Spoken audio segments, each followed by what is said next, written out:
examples of an age-old custom which has literally left its mark on mankind.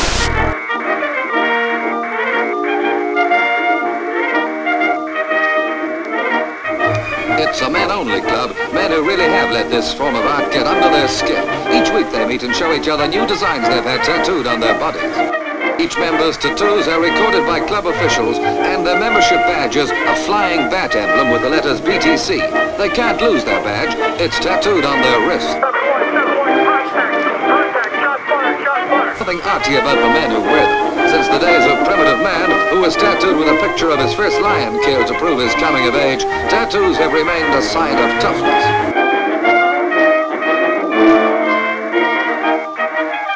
Talking about all these Jews need to die. We're still communicating with them. And the pride of a club whose members really believe that beauty is only skin deep.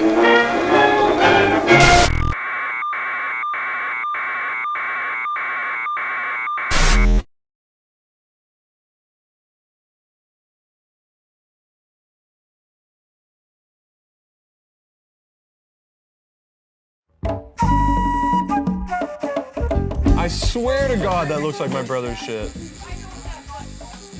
Yeah, let me smell it. Actually, let me take a picture of it. I know his partner will know the exact shape and size and smell.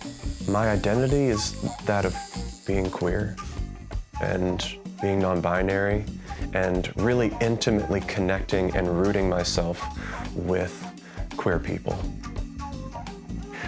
What Wabi-Sabi is inherently is a paradox. It's very challenging to describe, and I think that is with intention. It is a Japanese philosophy, an art style or way of looking at the world, and it challenges us to change our assumptions of what is beautiful and what is broken. So I think one of the easiest and most digestible versions of it, or examples of it, is another Japanese term called kitsugi, where people who maybe make pots or ceramics sometimes intentionally break them, or accidentally, and then repair it so that you can see what made up the whole. And it usually has that gold lining to it, if you've ever seen that. It's why I love Wabi-Sabi. It really, really makes me focus in on the smallest things of people, even when they think it's ugly. Man, why do people hate, and why do they get caught up on it? People think like when hate is developed is like this impossible question, but it is for sure turned on to us. We're given examples of it every single damn day. And we do it to ourselves too. Like the internal dialogue is full of hate. It's full of shame. It's one of the worst of them all. Because once we start in a cycle of shame, it is damn near impossible to be broken out of it. I grew up in the woods though, pretty much, like down in a holler, some people would say. My graduating class was over 1,000 people. Lunchroom was massive. It felt like at the time. I didn't really have a group though. Like I was just kind of by myself most of the time. I didn't really have a lot of friends. Like I was bullied, you know, for being overweight, and I think that kind of kept me from associating with a lot of people. When I graduated high school, my oldest sister offered to buy me a tattoo for graduating, and I was like, yeah, cool, sweet. And I remember looking at the eagle one and saying, yeah, that's a good one, because it's a mix of, like, you know, United States and then the, you know, Confederacy, which I always thought at the time was, you know, like a heritage kind of thing, and nobody really was like, hey, you shouldn't get that, but because like nobody really cared either at that time. This was like 2005. I didn't think much of it. I was, you know, wasn't like trying to hide it or anything. And then probably after I met my wife, she kind of started opening my eyes up a little bit more. to what it was really like, We would go on vacation and stuff, and I would kind of like turn my arm when I would pass. We would be walking somewhere, and I'd pass like a family of African Americans, black people.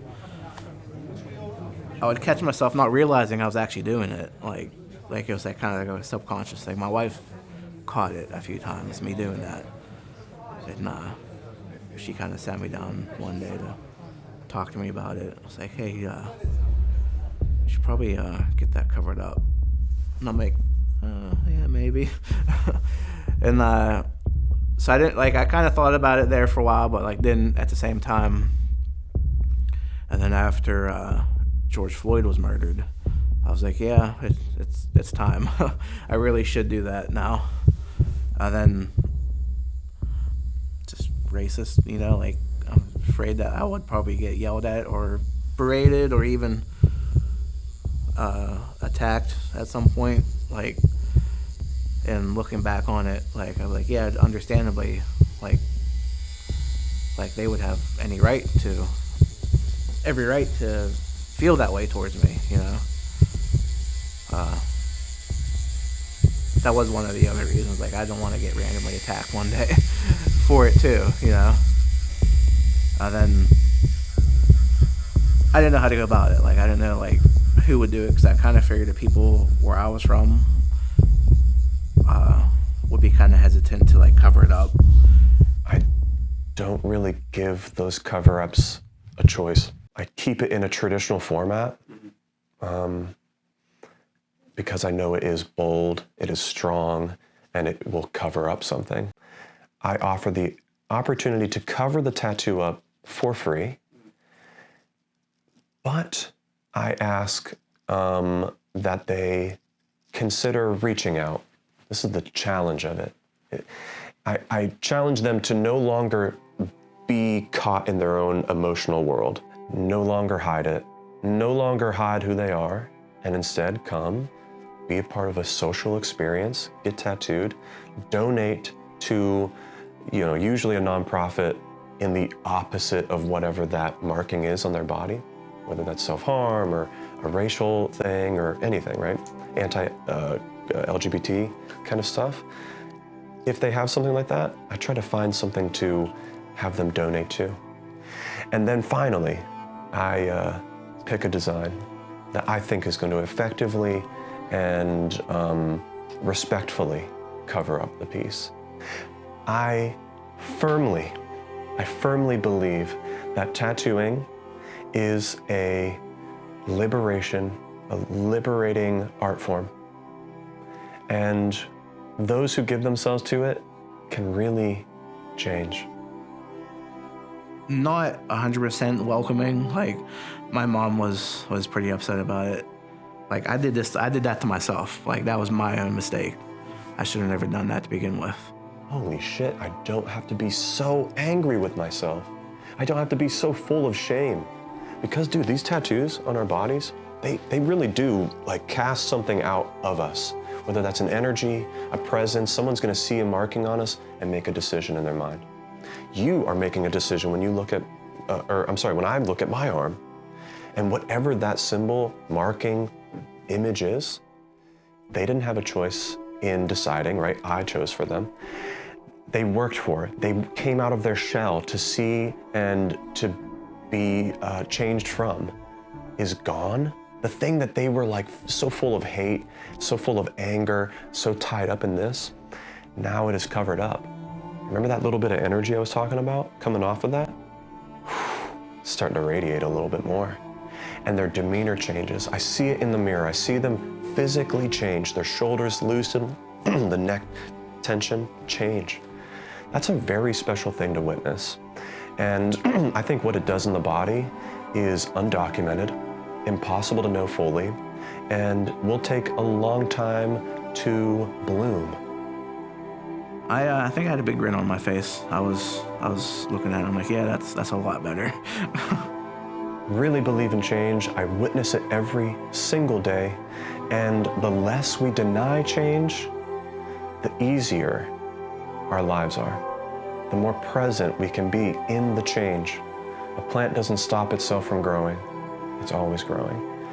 And I try to remember that. And I try to give that patience, presence, and hopefully gratitude and forgiveness to the people I work with. And if you're a person who is feeling like they are ready for change, ready to release this like extreme tension that they have in their body because they've worshipped hate or were addicted to it, you can let it go. You'd be surprised at what happens when you learn to love yourself and love the people around you. And if you're feeling like it, if you're feeling it in your bones and your muscles and your tension, all this tension in your body, contact me. I bet we could do something really interesting. That's what I have to say.